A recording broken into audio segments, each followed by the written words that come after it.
7 people were killed when that vintage World War II bomber crashed at Bradley International Airport Wednesday morning. 3 of them were from Western Massachusetts.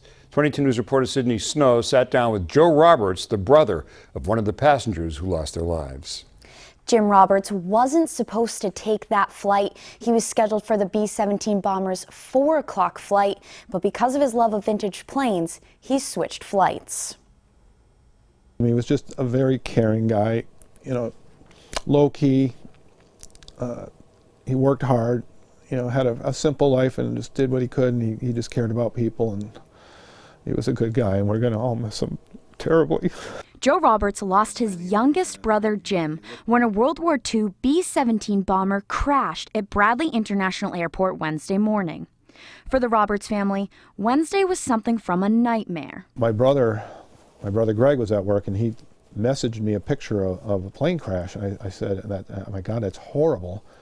And then my other brother, Mike, wrote back to Greg and said, this isn't good, because Jim was scheduled to be on that flight. And right away, I had a really bad feeling. Jim Roberts grew up in Wilbraham and graduated from Minnetonka High School in 1988.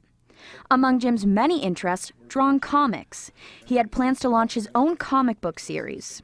His other passion was vintage military aircraft, just like most of the people aboard that B-17 on that fateful day. I know all the people on there were the same way. They were just history buffs and just wanted that opportunity to ride on a plane that was probably 70 years old and had seen real action.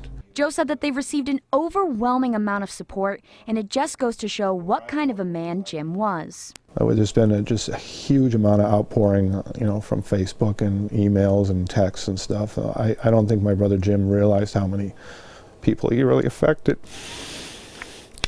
Jim Roberts leaves behind 3 brothers and a sister. He was 48 years old. The Roberts are planning to hold a combined funeral and wake next weekend. Sydney Snow, 22 News.